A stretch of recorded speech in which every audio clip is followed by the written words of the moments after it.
mother's recipe. It was good. And if there were leftovers, that the staff got to eat. Sure, that's how it still is.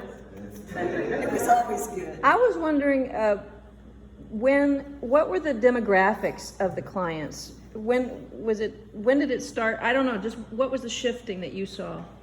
Well, at first it was mostly from the,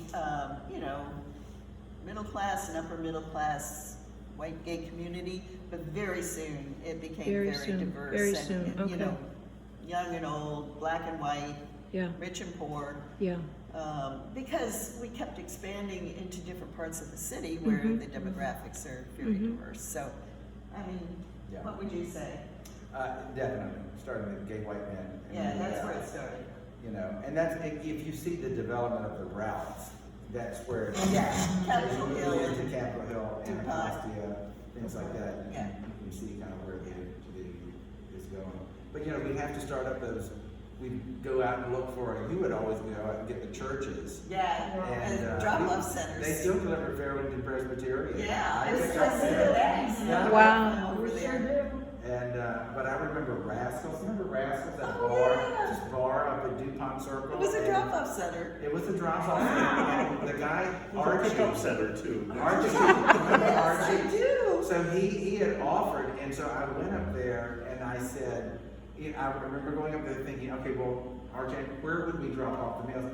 And we walked in their kitchen. I had no idea this place had a kitchen, and it was filthy. And I said, Archie, we cannot possibly deliver meals to this kitchen. You've got to clean this thing up. And so he's like, okay. And so of course you go back next week, it is not cleaned up. So we would deliver into the bar. So you walk in and deliver to the bar, not in the kitchen. It was just, but that was for the drop-off route. People would come there, pick up, and do a walking route. Yeah, they would be able to walk. They didn't have to drive. What about the demographic of the volunteers? How did that shift and change over the years? I'd say that stayed pretty white. Yeah. Family members of people who had died or had been on the service Interesting. helped out. You had a lot of people who were living with AIDS who wanted to come and be a part of this. Who were definitely. able, I would say at least a third, Yeah. probably a quarter to a third of people themselves living with AIDS. Yeah. And Mike would remember Father Ray from Catholic priest from I forget his church, but Father Ray. Saint Teresa of Avila.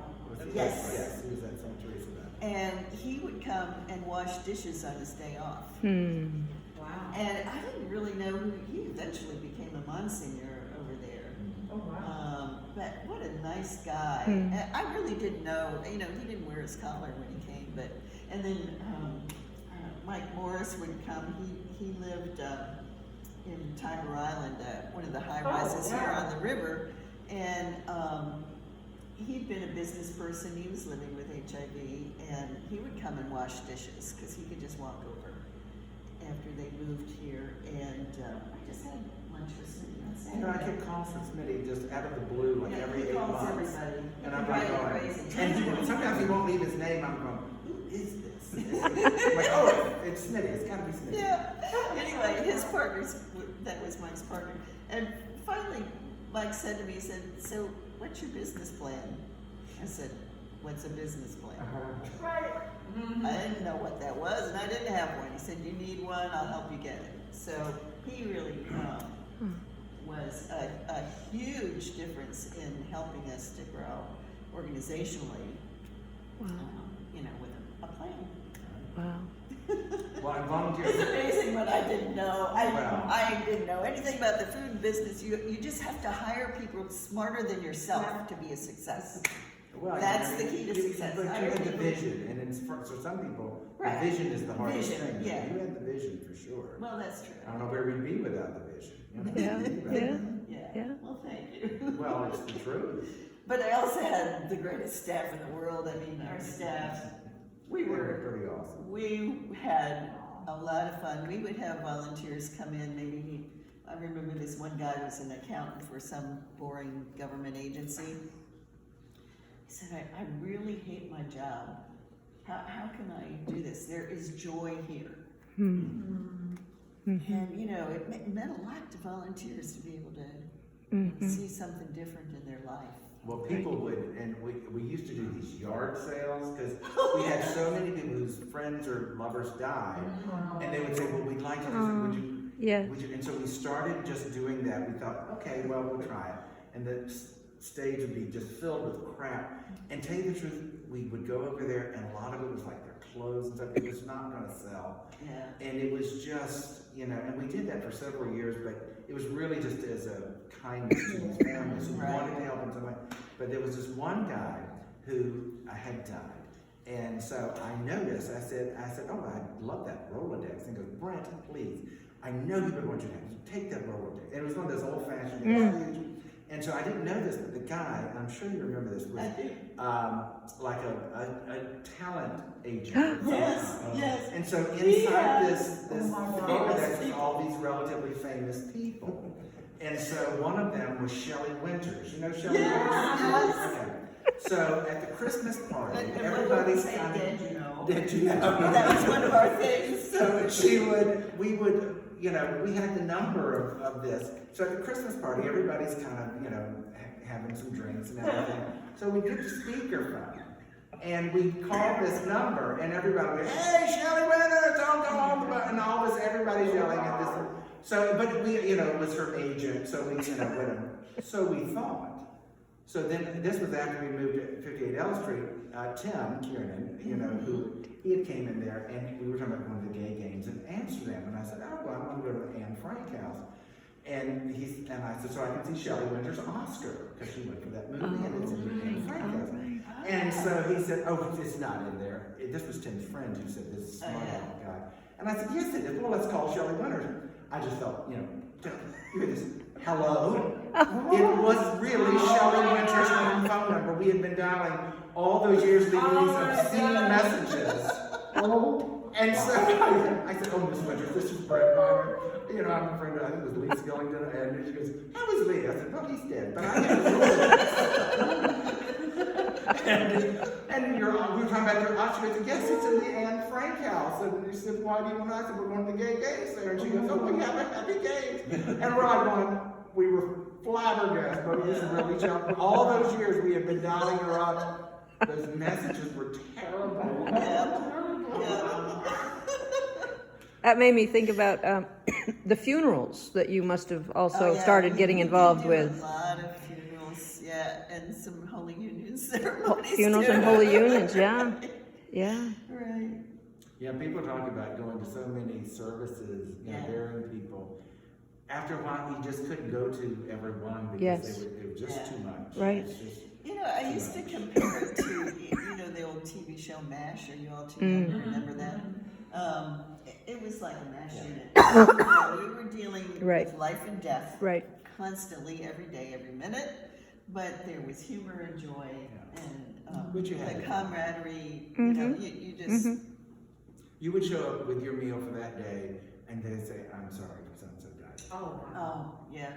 I remember delivering a meal in one of the apartment houses down where the baseball stadium is now. I think they tore it down and built a fancy luxury condo on that site.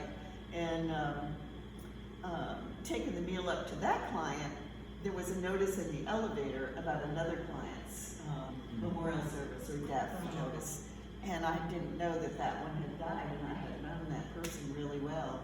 And that's sometimes how you would find out, you know. But you know, I was looking for the old video. Remember we taped our clients saying thank you to the volunteers. I gave it to Oh, you Carrie. did? Oh, they did. I gave that. I had a videotape of that, and I gave it to Carrie along with some other video stuff.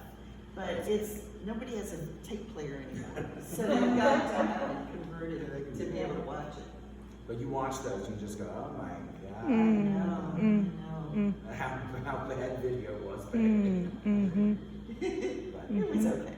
But everybody, you know, you came here and people wanted to be here. Well, that's a different place for a job. But I think it's still that way. I mean, I think Food and Friends still has this, you know, joy and service in what you do. Y'all are all very dedicated. I mean, I get notices all the time. Do you all feel as connected with each other as a staff? Or is it more compartmentalized now? What do you think?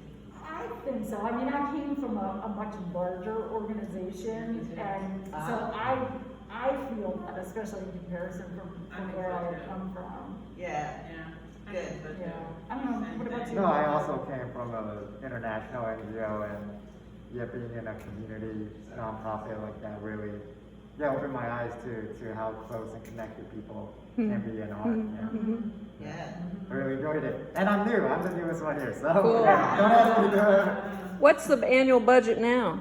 We're looking at 12 million. 12 million. For FY22. Yeah, amazing. Yeah. And what about the demographics of the volunteers now, and how does that, and the service area, what's that like? I mean, it's hard to say because we don't capture that information. Okay. So it's something that is an optical observation. Yes. So I would say that it's definitely diverse, probably still, the 25 to 64-year-old range is the largest, and that was just from the COVID year, from 2020. Okay. Again, we don't have it based on ethnicity or anything, but I would say we still have a lot of white volunteers, but we do have a lot of diversity among other ethnic groups. The men and women, I don't think there's a huge difference in gender. I don't think. I think the women slightly outnumber the men, but I don't think it's huge. Cool. Yeah, you're right. Yeah, I was in the kitchen last night, and it was 50-50. Yeah, that's what I'm saying. Right. I don't think Unless there's right. Yeah. But it's good. The volunteers have a loyalty to Food and Friends that is very much appreciated, but like almost just uncanny. Yeah. It is. It really is. There's that loyalty that's there that we really got to see during the pandemic. Because we suspended volunteer services for 2 weeks. Right. And staff did everything, and I was so scared when we opened it back up and nobody was coming. And people came back in there like, okay, we're ready to And work. brand new people. Yeah, and brand new people. People were so excited about helping. It's been great, but loyalty though. I mean, that is, people just and I remember someone who preceded me, I was talking to them, and I was concerned. I said, I don't think they're going to come back. And she said, the loyalty that volunteers have to this place. Yeah, she said, they'll be back. Yeah. And I saw that. So last night I was talking to a woman, and I said, well, how long have you been volunteering? You know, one woman said, I just started, back in the fall during COVID. Wow. And the other woman said, well, I was a regular volunteer here about 14 years ago. And she said, and now I've just recently come back. So she said, I've sort of had two different tours of duty. Yeah. It was really interesting. So she said, her children had gotten older and she'd gone back to work, but now they were all out of the nest and she had more time and she was back. It's like, that's amazing. Tell me about the balance between people with HIV or people with terminal cancer or people who are just in recovery from.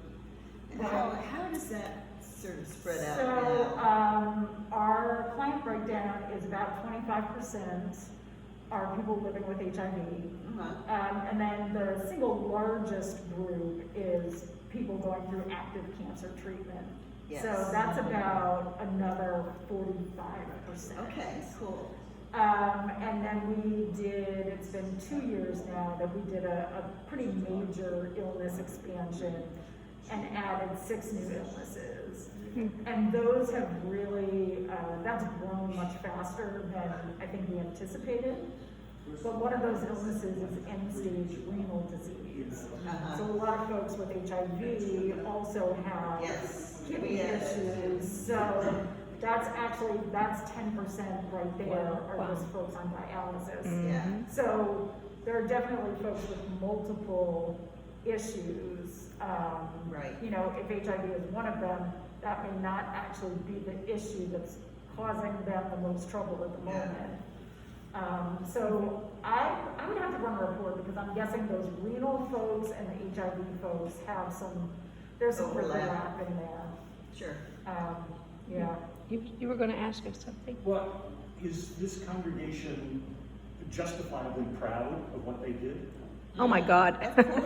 Yes, there's a lot of pride, there's a lot of pride in this church becoming, number one, it opened itself to LGBT fully, that was first. That was first step. And so then when the crisis hit, when the epidemic hit, it was like, okay, now what do we do here with this commitment we've made? So totally, there's a sense of loss. There's a sense of loss that we lost this ministry, that we lost it, that it's certainly a model for growing something, but it's not a model for growing the church. Right. So you spun it out. you spun it out, and so we feel like the things that we do now we want to hold on to, like our jazz and our blues. We made an intentional decision because after Food and Friends, the reputation of this church, this was the gay church. This was the gay church in the neighborhood, and so but we had a lot of African Americans around us. We said, well, and of course many of them are gay too, but we said, what do we do to reach the African American culture around us? So we started the jazz and the blues. Now we're a 50% African American congregation. Oh, that's amazing. We still have, we still have a large LGBTQ community. We've been very supportive of the trans community. So we're trying to blend it all. Yeah. But we want to hold on to what we grow. That's what. And so we're glad to have this reconnection and a recognition that this wouldn't be going if this church hadn't given 10 years of its life to this. Yeah. So we know that. We know how hard it was. This whole downstairs was taken over. Yeah. And this is a small building, so there's nothing else you can really do. Yeah. Here beyond that. But it was it.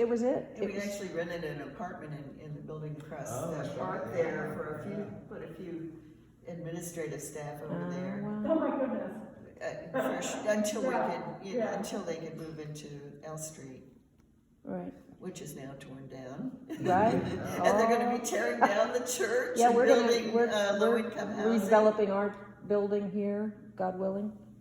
I remember that first Thanksgiving at L Street. We were still new, and Thanksgiving, of course, you have all these volunteers, you have to do the big volunteer Hundreds. orientation. And we had no space at L Street that was big enough to do the orientation. I don't think it had been built out fully at that time. So we went to the Wet, which was this gay strip bar that was right beside it. And so, people had cleared out of there at about, 5 in the morning, and we're there at about 7:30. And you walk in there, and it just smelled like some just tawdry frat house. We're in there, and I mean, the lights are up, and you're like going, so this is what this place looks like. So people oh my God. But you did what you had to do. There was so much of that. That you just, this is, let them use that car. It's okay that it's, I remember terrible. a fairly well-known porn star in the city wanted to make a nice donation to Food and Friends. And there was some discussion about, whether morally we should accept a donation from this guy. I said, yes, of course we're going to accept his money. It's a funny minister story. You've probably heard this. Oh, you can tell the story about the nun. I don't know. I remember you on that, but anyway, the leather bar, the Eagle, up on New York Avenue, is it still there? No. Damn. They used to do a Valentine's bake sale, Scarlett's bake sale. That's Still do it. Yeah. They still do it. They still do it. And 1 year, or more than 1 year, they were gonna donate all the proceeds to Food and Friends. And one of the parts of the program there is to have Mr. Mid-Atlantic Leather. And somebody at the bar, and of course I went because we were gonna, get the money, and our first client came from that community. And I actually knew a lot of friends in that community. And somebody at the bar who was drunk said, I'll give $1,000 if Carla will take off Mr. Leather's pants. And of course I did. Yeah, of course you did. Of course you did. Of course. Of course. Well, That was a lot of money to us. go right No, Did he pay? yes, Okay, good. yes, I did. But the story about the nun, I did a little, you know, I used to say the secret to growing the organization is, let's see if I can get this right. Now I'm drawing a blank, of course. Well, you show and tell. You bring people in and you do the show and tell, and then you ask, and then you thank. And that's work. It's a very simple way, you know, to do nonprofit work. So I went up to this Catholic church up in Chevy Chase, really big, rich Catholic church. I don't remember the name of it. It's right across from Chevy Chase Press. Okay, I don't know. And talked with their mission group, and they went into a lot of churches would provide support. And so later in the week that I had been there, they called up and asked to talk to Sister Carla because they assumed that I was Catholic, which I am not. And Brent answered the phone and he said, "Lady, she's no nun." I love that. Well, we used to, talk about the Eagle, we used to go there, they have lockers that people would put their motorcycle helmets in. We used to go, they used to let us clean out the lockers for all the change. We would go get the change. I mean, that was important. Wow. We used to go over to like the drag club over here on Saturdays or Sunday nights. I think it was Sunday night, they would let us, the performers would give us the tips. Oh my gosh. So, but we'd have to be over there. I remember being over there like at 1 o'clock in the morning, and you're leaving there with like $600 in ones. Yes. And in this very sketchy neighborhood, just like I mean, you're just ripe to be ripped off because everybody just saw you take all this money. We go to all the bars and the drag shows. Wow.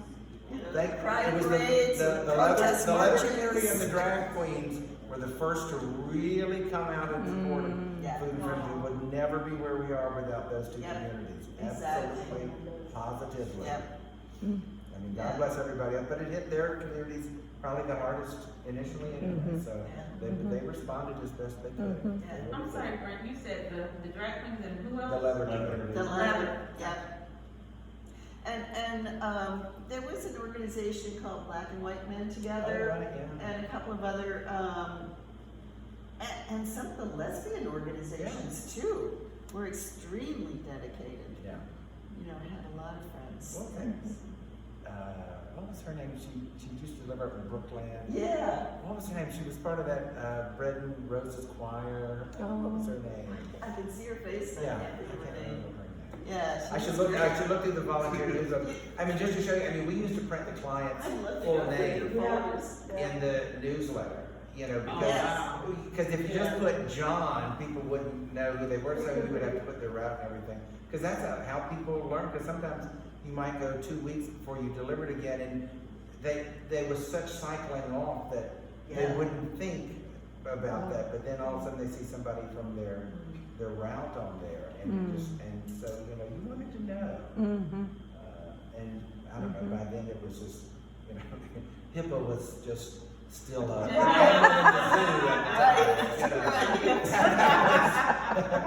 those were different days back in those.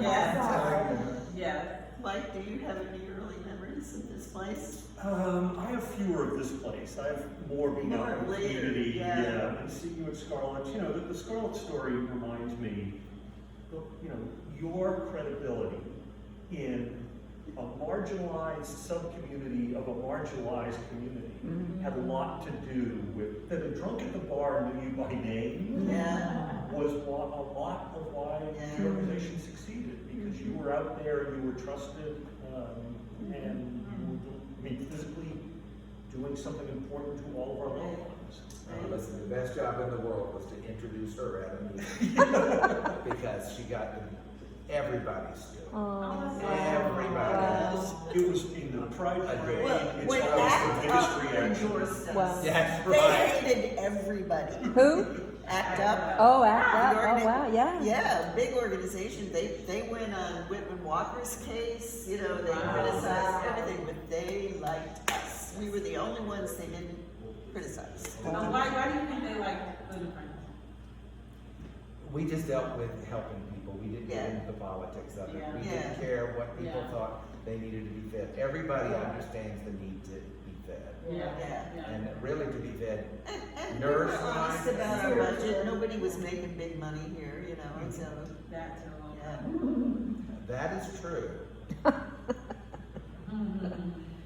But you did it because of the mission, you really did. Yeah, That was- especially in the that's what startup. nonprofit is. Yeah. Oh, the startup. That's what was still, exactly, it's so Yeah. impressive that those things I are mean, still. you would be amazed what people would be willing to take a job for such little money. I don't know how they did it, but, and I kept a part-time job for about a year and a half after I started Food and Friends to support, I had 2 kids at home, so, who never saw their mother for quite a few years. but- Right.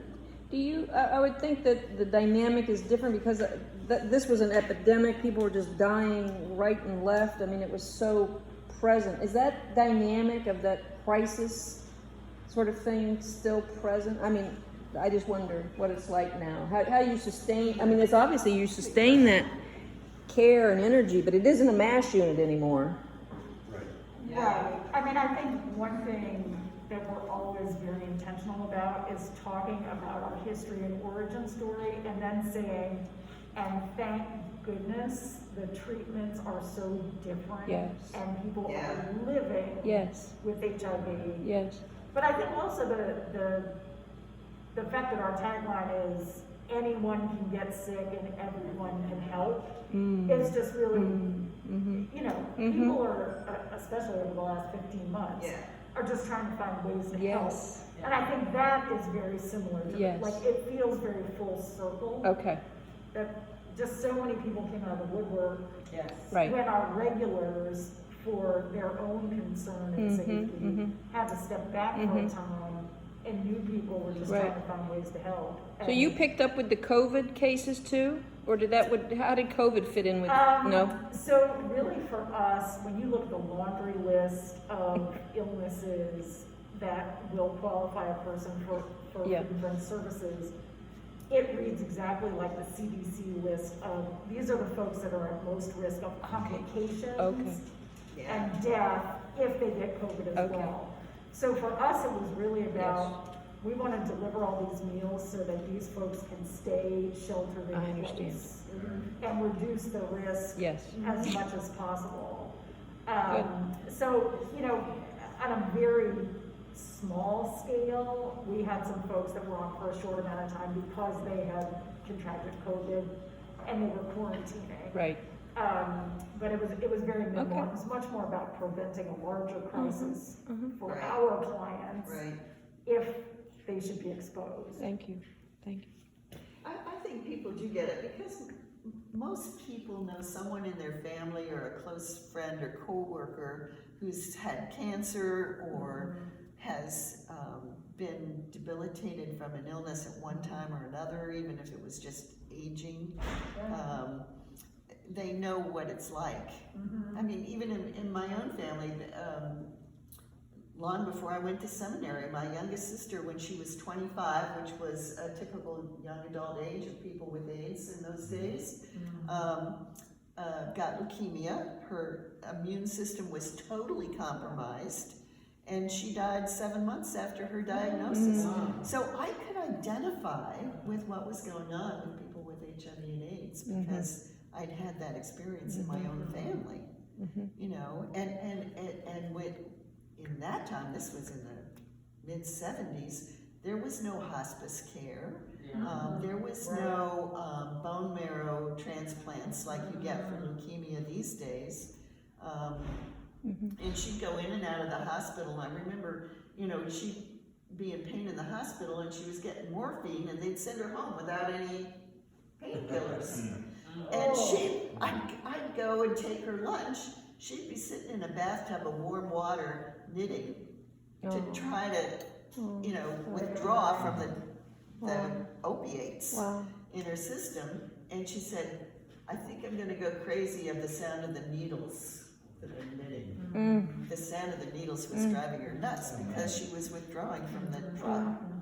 I mean, so I kind of got it, you know, and I knew other people in other people's families, everybody's got somebody.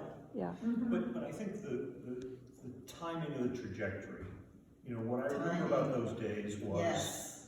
if you were a volunteer, you were building an organization that you thought you might need.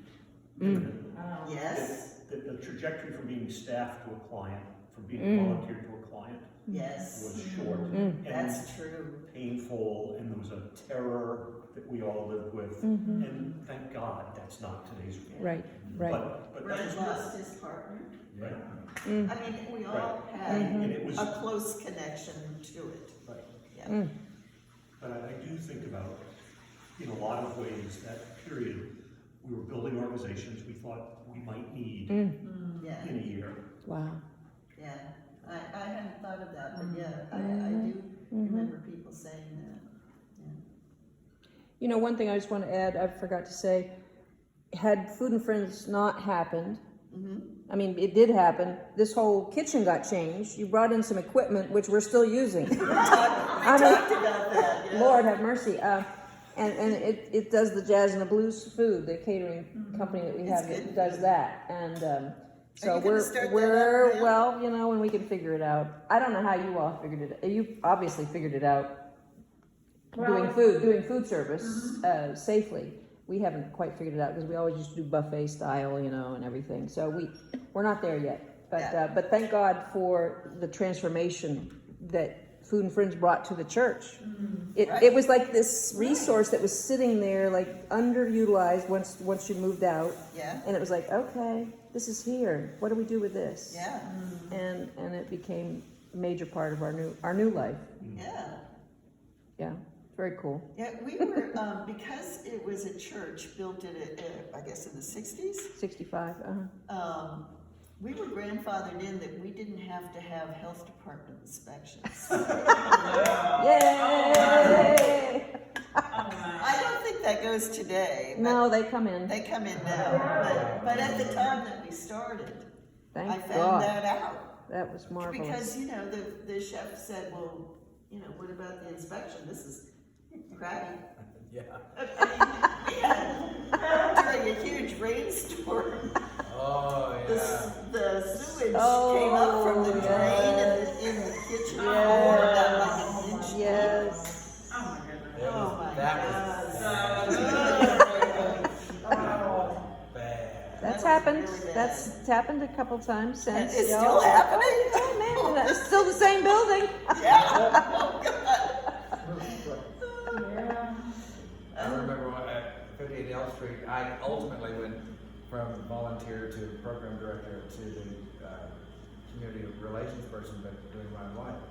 And they came in and inspected, and they're like, you know, they're giving us the white glove test. And you know, Yeah. Food and Friends would always, particularly when you got into that building, would always pass flying home. But this person was just looking for something, and so they looked in the first aid kit. They said, "Oh, your eye wash is expired," and I said, You turned it "Well, off. who knew eye wash expired?" I've learned something. So they got like a 99. I was like, Well, but our chefs knew what to do. They knew how to do it right. Right. You know, they were. We're always gratified when volunteers come in that have worked in food service Yes. somewhere, because they always say, this is the cleanest kitchen. Yeah. Yes. Oh, nice, nice. We were That's very great. careful. Well, you know, there again, common sense. So. Yeah. well, they graduated. Let's just say. Yeah. We We went started from the rough. co-name taters We to, were rough. you know, something that like, are potatoes green? Yes, they are now. Just today. Just that's the special. No, that we never served. No, nobody got sick on No, our. we would have to throw away some of those turkeys though. Oh, Although yeah. you love the people that bring in, I remember when I'm at 58 L Street, Puff Daddy, or P. Diddy now, he's gone, he came, and it was so odd. yeah. He just came in bringing 6 frozen turkeys on Thanksgiving Day. Oh, Saying, frozen. you know, I hope, you know, I Hope know you can this use will help these. provide Thanksgiving. We're like, you do understand how turkeys cook, right? But he came in wearing a meat coat, I swear to God, meat coat, and, you know, he was, no, he did not give me any money. But he sat there and made phone calls in the lobby, you know, we were on PGC, I guess, like PGC. And the TV, of course, they loved that, and for a while we would get Miss Americas. Oh, yeah, we used to get Miss Miss Americas. America. And one lady who came in there, she was Miss Kansas, I forget what her name was, Tara Holland was her name. Tara Holland. And she comes in there and she said, well, we want to, you know, she would not deliver a meal. Kate Schindel delivered meals. This woman would not deliver meals. I said, well, how about the kitchen? So she goes, okay. So she goes, well, what do I do? I said, well, just cutting carrots. She goes, well, I don't know how to cut carrots. And I said, well, just, you have to fake it here, dear. But they insisted that she had to wear a hairnet. Oh, a hairnet. So a hairnet. So she would not wear a hairnet. Her handler. So they said, well, she has to wear a head covering of some kind. And so she wore her crown. And I'm like, now that is a queen. Really? Here's one. She wore her crown. It was either that or a hairnet. That is great. There you go. Let me just ask you, because when we do food service is such a pain. I mean, to have to order all the food. I mean, you gotta get the food, you gotta get the material, the raw materials. I used to run into Ruth at Costco Oh, on Friday mornings Lord. before the. Yeah, you know, and it's these. How did you do your food deliveries? Who paid for all this? I mean, obviously and then food is so expensive now. So, I mean, how did that work? David, the chef, always was in charge They of just ordering ordered food. food. Yeah, They ordered Yeah, what they They needed. did the ordering and it You was must delivered. have had deliveries. We had All pretty deliveries. regularly. It Yeah. was like twice a week. They hated delivering here because they had to go down those steps. Yes. And they had one phone call down those Yes, steps. Oh my God, it's they hated terrible. delivering to Yes. us, but you know, they did. Wow. Yeah. Wow. No, we had professionals doing it. So. Uh huh. Okay. Yeah, David was a miracle worker on He was what he wonderful. could make work in that size space. You have to think about not only what you're making, but how much room Yes. you Yes. need Yeah. to Prep spread room. it out and Yeah. all that kind of stuff. Because this room was not available at the time. This was just The like, children. we had to walk from there through here, these people screaming at these children. And on the desk was that Tripping over the children. Yeah, that Oh, so there were pickle jar children. with There were one children's pickle. program. Yeah. Oh, there was a daycare center here. It was 50 kids Holy and probably smokes. 3 adults. Oh, geez. And the kids filled the whole room. God, that didn't last And too then long, all did these it? scary big people screaming at the children. Because I remember seeing pictures of when there were some of the food Tables. handler carts here Yeah, all yeah. around the room. So Yeah, you this was- eventually This were able to became expand the into it. packing. Yeah, I mean, they had to kind of kick them out. They had to kick them out. I mean, They finally did. they finally did, but I Yeah. mean, Yeah. It was about 3 years. Yeah, they didn't want to leave. They had a good thing going. Childcare, they were making money off those kids. I Just bet. to show how desperate They people weren't were paying about it. very much for the space. Yeah. It was And- terrible. Eventually, you know, they donated the kitchen, but then And you we paid would some pay for rent. this You paid some space rent, and yeah. then the office Yeah. space and. Yeah, so it was pretty much mutually took over the beneficial, church. definitely, yeah. Yeah. Definitely. And we were Well, pretty much. I'm gonna have to Yes. run, but I don't want y'all keep going, but here's just some stuff you can take with you to the